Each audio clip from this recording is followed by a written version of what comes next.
gender dysphoria is that for many people, people have always had that for years, and most of the time, if you left it alone, you wouldn't have. It goes away by itself, or a person. But we also live in the age of mental illness too.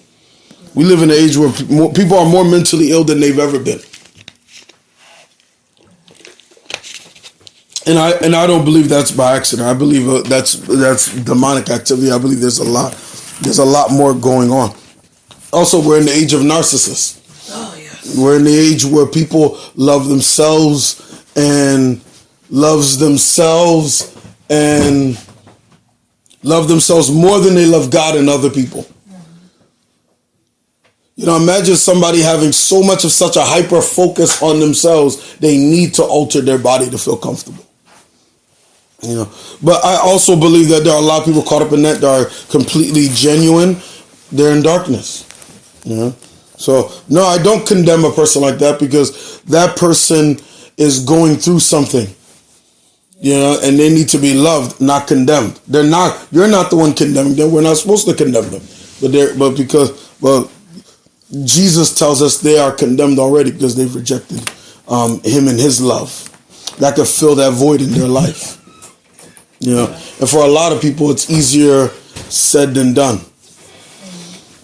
So absolutely unfortunate to see young people like that, changing their bodies, doing surgeries. Like I said, so you see how, like I just showed in that video, you can't tell that the person transitioned, that the boy was a girl or that the girl was a boy. That those changes for many people are permanent.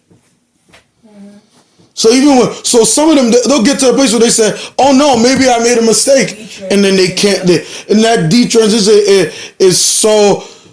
There's girls that lost their ability to have children, or lost their ability, or they're always gonna have facial hair now, or certain other things because of the hormone treatment that they've taken.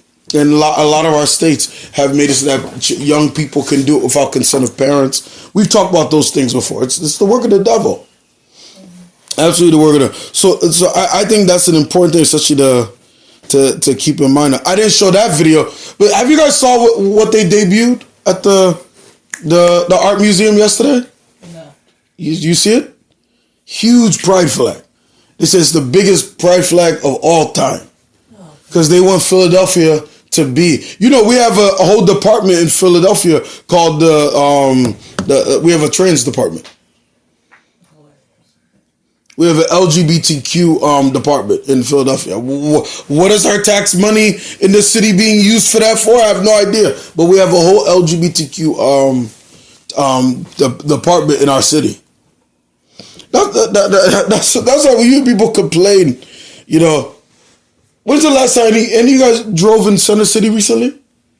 Yeah, if you go to 10th and Chestnut, that's where it starts, I believe. I'm not sure exactly where it is. Is that where the art museum is? No, I'm talking about your community. You talking about the neighborhood?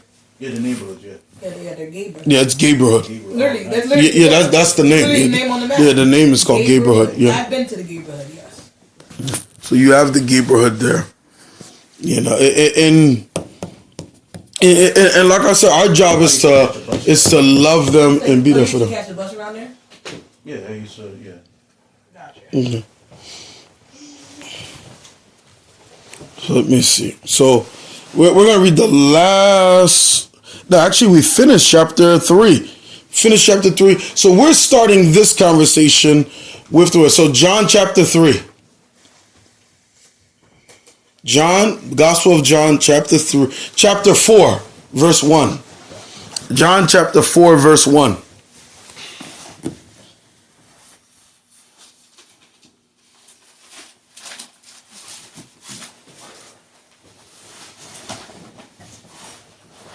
John chapter 4, verse 1.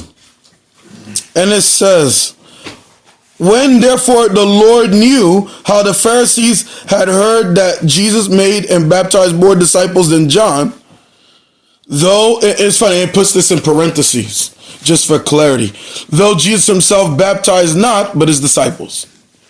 So it's a little interesting thing, because the perception is that more people were getting baptized by Jesus. And it clarifies, like, no, not necessarily, but more people were coming to follow Jesus at that time. So Jesus' following was increasing. It's not that he was baptizing more people than John. His following was increasing at that time. But his disciples. And also very interesting, it tells us here, Jesus baptized his disciples. So you can imagine the 12 were baptized by him. So you have, from Peter through Judas, the disciples being baptized. Very interesting. And I always say that's, it's funny, when you look at the other Gospels, you see when it names the 12, it always starts with Peter and it always ends with Judas Iscariot. Now, sometimes the ones in the middle get shuffled a little, but it always starts with Peter and ends with Judas Iscariot. So that's why I like to say just from Peter to Judas, they were all baptized. He left Judea and departed again into Galilee. And he must needs go through Samaria. So again, he's in the north, right? Because Galilee is in the north. Samaria is in the north. So who wants to read? And he had to pass through, my fault, you just read it, didn't you? No, good. To Samaria. So he came to a town of Samaria called Sychar. I'm just guessing. In the field that Jacob had given to his son Joseph. Now, that's a very interesting thing. Now, some of those names in the New Testament, they change a little because in the Old Testament, we get it in Hebrew, right? In the New Testament, even when they quote or say things from the Old Testament, they're using the Greek translation of the Old Testament, which is known as the Septuagint. We talked about Septuagint before.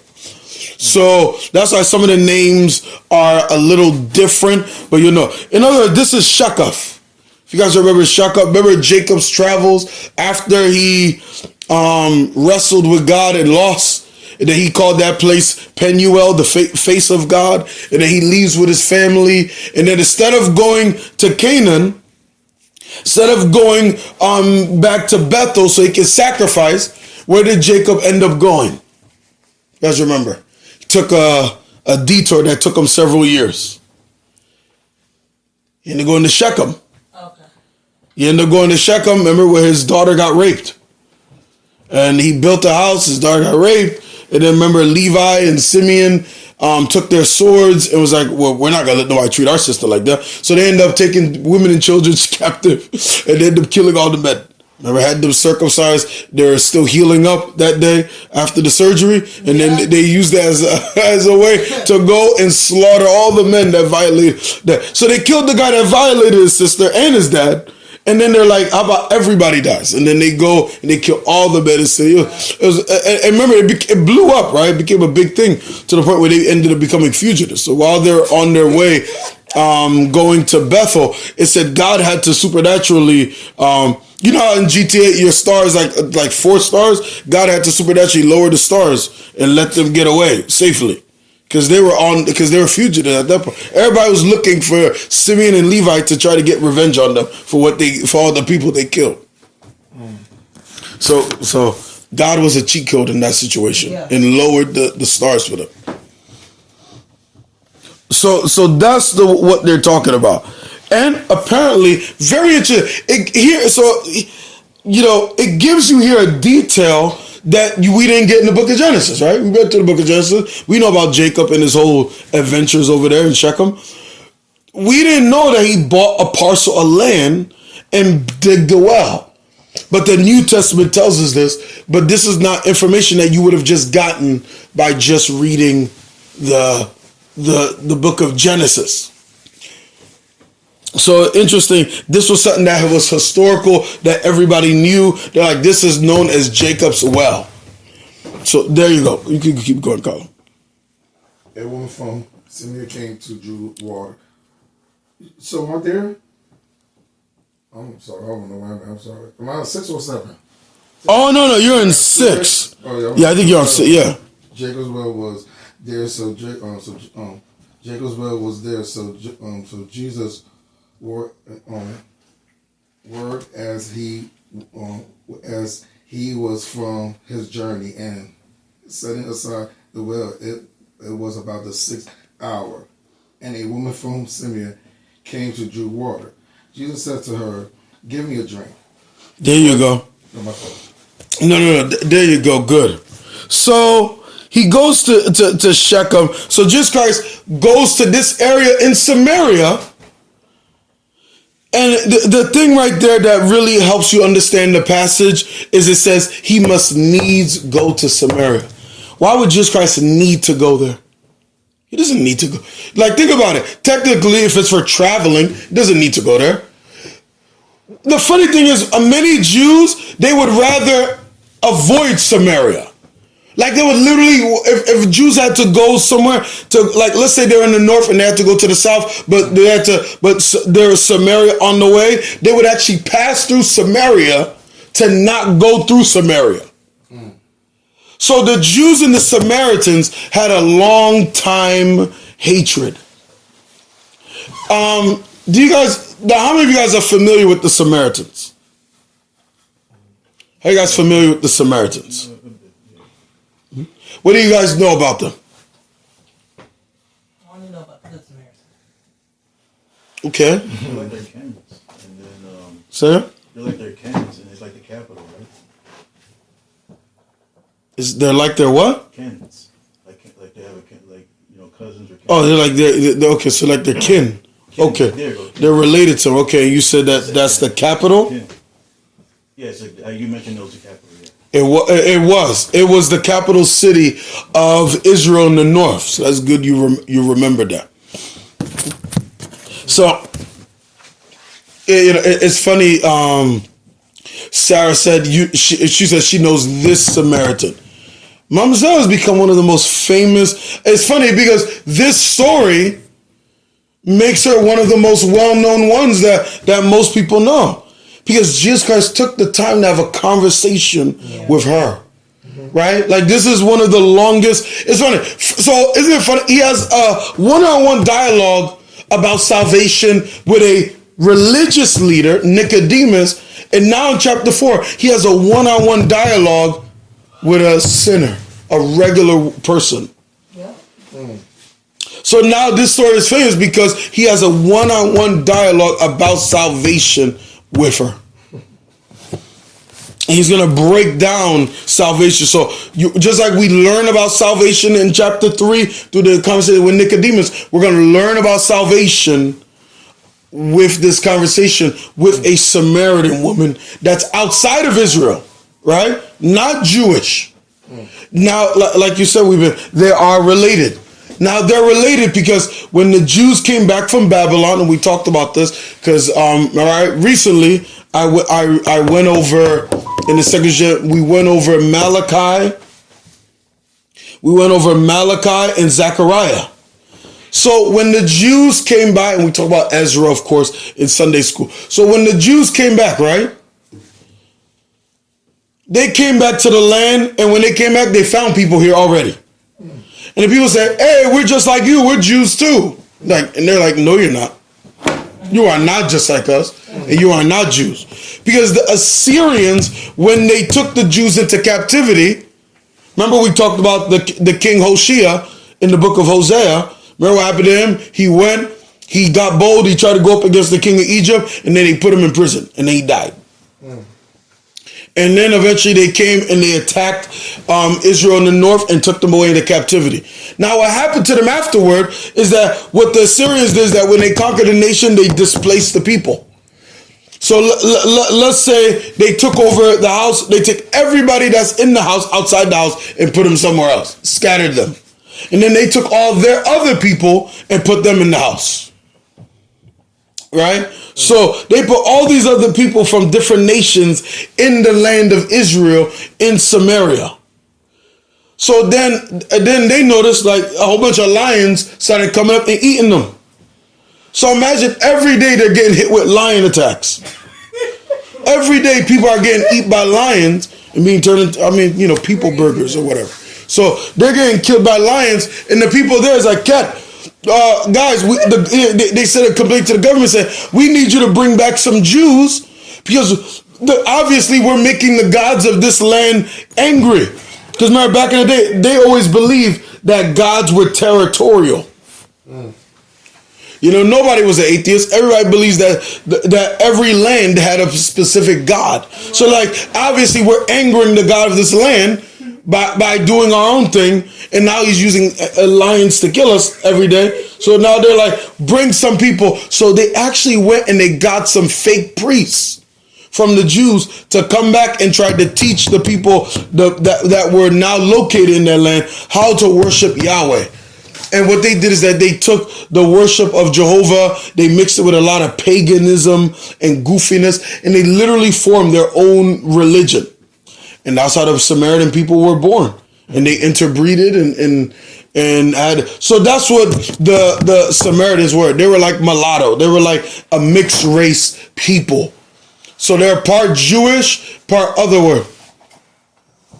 They're part Jewish and they're part the people that lived in that land. So that's how you got the Samaritans. So that's why when the Jews came back and the Samaritans were like, oh, we're just like you. The Jews like, nah. You know, we come from Babylon. We're pure-blooded Jews. You are not Jews just like us. You are not going to help us rebuild the temple. And they got offended, so they started making complaints to the government. And they actually joined with the enemy of the Jews to hurt them. So that's why, in other words, I do all of that to say that's what started the long-term hatred between the Jews and the Samaritans. So the Jews, when they finally got established back into the land, they never dealt with the Samaritans. They never trusted the Samaritans. They weren't allowed to worship with them, so they created their own system. As, you know, instead of you know how there was two mountains of blessing, Mount Ebal and Mount Gerizim? Well, the Jew in the days of Joshua, instead of worshiping on Mount Sinai, the Samaritans go and they worship on Mount Gerizim. Remember, there was one mountain some Jews went there, some of the tribes went there and pronounced the blessings. Some of the Jews went on the other one and pronounced curses. Well, they end up going on the Mount Gerizim and saying, well, this is the mountain God chose to worship. They had their own religion system. So in other words, Jews and Samaritans really had no dealings. And if a Jew walked somewhere, a Samaritan walked, they would have to wash their feet or knock their shoe to take the dust off because they didn't want to walk where Samaritans walk. That's how deep the hatred and prejudice was. So that's why it was a big deal for them to have problems with each other. So it said Jesus grew weary. Isn't it amazing? So he's the King of Kings, Lord of Lords, but he got tired and thirsty. And he ends up going to the well, right? Why? Because he has an encounter, a destiny encounter with this woman. It was her destiny to meet Jesus on that day, at that time. So he's going to go and meet her. And it says, sat thus on the well, and it was about the 6th hour. So in Roman time, or in Jewish time, what is the 6th hour? I'm not going to say noon. It's not noon, right? It's noon. You got it. Yeah, it's noon. It's noon. Now, the interesting thing about noon, no women would go to the well at noon. Right? Because, I mean, do you guys like being outside at noon? Well, some of you guys probably do. Huh? It's like the boiling point. Thank you. And this is not like Philadelphia, which Philadelphia can be brutal. I mean, my goodness. Right? Just the other day, I remember, oh my goodness. Okay, so not the week that just passed, the week before that, I had like an interview call thing, deedly bobber I had to do. Oh my goodness. So I had to go to the office and I had to do it in my car. When I tell you I was cooking because of how hot it is. And I don't know if it's a thing with Hondas or whatever. I don't have good air conditioning in my car.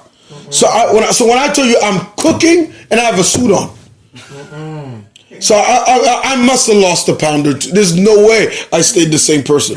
Because when I tell you I'm cooking, Yeah. Oh, been there. I'm thinking about getting those blinders or something. That has to help, right? Because I see malpractice I see people do it all the time. But anyway, so imagine the Middle East in the noon. It's funny. I work with some people at my job that works at Pakistan. I think I told you guys that, right? They shipped a bunch of the jobs there to people in Pakistan. Right? They end up keeping me and 2 other people, and they laid off the 7 people in my department. Kept a bunch of people, so they gave the jobs to Pakistan. American jobs shipped off to overseas so they can pay the people peanuts. Of course. Right? Much cheaper, right? So, and have them as contractors. But I'm talking to the guy on Friday because he called me, he needed help with something. He has pretty good English. Actually, it's funny. The guy, when he sends me messages, he sends me a kissy face. I think I told you guys about that, right? Pakistani guy, he sends me kissy face. He told me I'm an angel. He told me God is going to save me. And he pronounced the blessing on me with Allah's name after we're off the call. I'm dead, sir. Like, we'll be done a call. He said, Allah,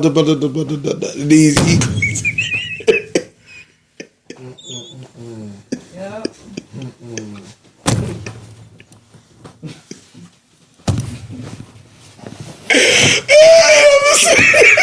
I'm assuming he's pronouncing the blessing on me. Oh, he pronounced the blessing. He's not just saying bye. He said, Allah, and he goes on out and he stops. Yeah, of course. Oh, he passed the blessing on. So he always says that. Like, sometimes he said that long phrase to me, and then he leaves. But for them, it's super hot where they are. Oh yeah, of course. You know, I was talking to him yesterday at 8. He calls me at 8, but it's 7 o'clock over there. There's like I think 12-hour difference, right? Super hot over there, and he says it's over 40 degrees Celsius. Now, you know, for us, when it's 90 degrees Fahrenheit over here, that's 30 degrees Celsius, right? Our 90s is 30s in Celsius, right? So when he says it's over 40 in Celsius, that means it's over 100 degrees Fahrenheit over there. At night, it's over 40 degrees. You know, this times it will be like 130 degrees or something like that over there. Right? Because like Pakistan's right by India or whatever. Remember, they broke away from the Indians. They don't like Indians. But anyway, like so they have this whole thing going on. So it's super hot over there. So imagine the Middle East, 120, 130 degrees. Yes, it's hot, right? It's bullshit hot during the day. And this woman comes to get water. And also, you imagine how fit Jesus was? He walked everywhere. Like, you can do 20 miles if you walk a whole day, right? I heard that's like a day's journey. It's like 20 miles. Jesus Christ, like, you hear Jesus Christ, he went from here to there. Like, imagine me saying I was walking and I went to, and I walked to Abington so I could preach the gospel. Or I said I'm at my house and I walked to Cherry Hill so I could preach the word. Like, Jesus Christ is walking to these locations. So I can't imagine how incredibly physically fit Jesus must have been. These people must have no body fat on them. Right? Like these people, you feel me? I can imagine. I'm assuming they're all like super fit and ripped to the T or whatever. You can imagine what Jesus looked like when he had no shirt on. Walking everywhere. Walking, literally, remember, because we take that for granted. That's literally one part of the country to another part of the country. Walking in the desert and walking in the sun. So these people, so you can imagine just, well, I don't want to, have, as Pastor Gary said, I'm not adding to the word, I'm just giving commentary. But you can imagine Jesus Christ ripped to the T, going over there to the, walking in the sun.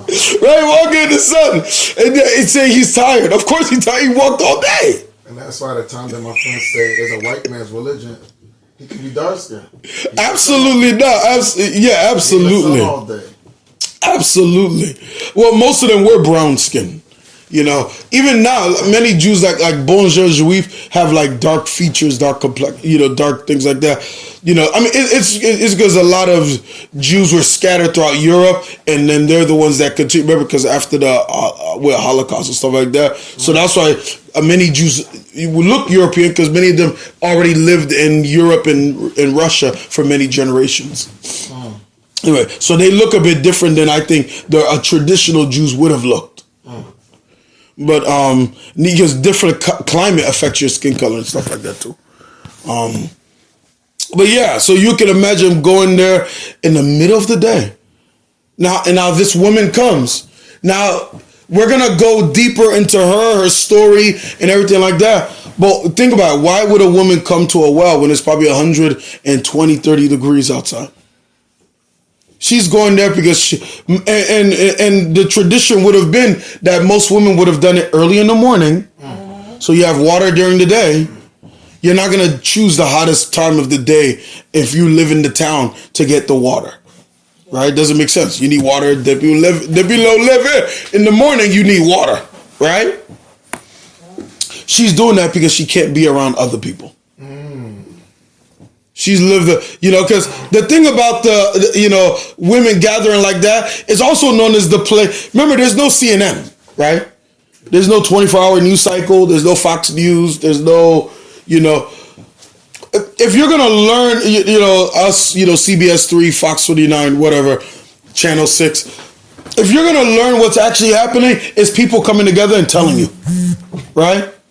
It's people coming together. I don't want to say it's a gossip mill, but that's essentially what it is. It's people coming together and telling you what's going on so you can know what's going on. Right? Why in the world did this turn off? Yes. I'm starting to cook. What did it happen for? Oh my God. I always feel like when we're trying to worship God and we get super hot, it's the devil trying to attack us. Praise God. Where we're going, there's air conditioning every day. No air conditioning in hell. So you also have this, people coming together. So she don't want people to talk. She don't want to hear people talking about her. She don't want people to come to her business. Now you can say, well, I live in Philadelphia. Everybody don't know my business. But when you have those small towns, like back in the day, people knew other people's business. So trust me, the fact that she was a woman that was married 5 times was not was not a secret to people who live there. Also, look at it. After she's done talking to Jesus, who does she run to? The Bible says. The people. The Bible says she runs to the men of the town. She doesn't run to the women because she doesn't have any dealings with the women, because the women probably ostracized her. To be honest, how certain the women can be, right? Like, people can click up and start talking bad about you and ostracize you when they don't like you. It can be a mean girls club. So Babzel she doesn't go to any of the women, she ends up going to the men of the town and telling them about Jesus so they can come to see Jesus. And we're almost done. We're going to finish. But real quick, and Kabe read this. Verse 7, there cometh a woman of Samaria to draw water. Jesus saith unto her, give me drink. Now, this is an amazing thing, because in tradition, rabbis would never have spoken to a woman. Many religious Jews, like religious leaders, they wouldn't talk to their wives in public. They wouldn't even talk to their mothers in public. Like just tradition-wise, they just wouldn't do that. Right? Remember, some of the Pharisees were so ultra-orthodox, they would walk around stumbling. If they saw women, they'll put their head down and then walk into stuff. Because they didn't even want the perception that they were even looking at a woman to lust at her. Yeah. So the fact that Jesus had this conversation with a woman in public was very amazing. Mm-hmm. Especially considering Jewish tradition and the fact that he was an itinerant rabbi. He's a what? Itinerant rabbi. Like he was a traveling rabbi. Oh, okay. So you have, so it says in verse 8, for his disciples were gone away unto the city to buy meat, or you could buy food. Mm-hmm. So they were trying to go out to get Jesus lunch, right? So you imagine them, they just got to the town, like, where can we find the local McDonald's? Where can we find the first place where we can get food for him? And they're like, don't worry, just we got you taken care of. Just like, oh, I'm hungry. They're like, we got you. So they all go, right? So they can all be good disciples and get food. Isn't it interesting? All of them went. Some could have went. You know, that's why I say I believe in divine appointments. Why would they all go? That's what I'm saying. It doesn't take 12 people to get hamburgers, right? I guess they all wanted to make sure they didn't mess up each other's orders, right? Right? So they all made sure to go because they're like, the last time we went, and then John didn't pick out the thing. So you wonder why they ended up all going at the same time. It doesn't take 12 people to get food for everybody.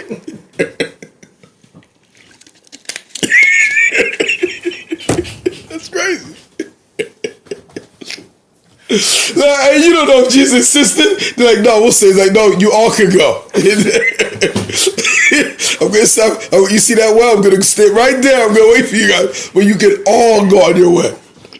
And they can't argue with him, so they have to go. Right? So very interesting how they all left. Because remember, the funny thing about the disciples is sometimes they took themselves as Jesus' bodyguards. Remember Peter pulled out a sword to try to cut the guy's ear off? He cut his ear off. You know, remember when the guys all came, it says that, I think in the Gospel of John, it says they said, Lord, should we fight? So they were all gearing to fight. It's just that Peter didn't listen to the command, yes or no. He just automatically put out his sword and just took the first attack.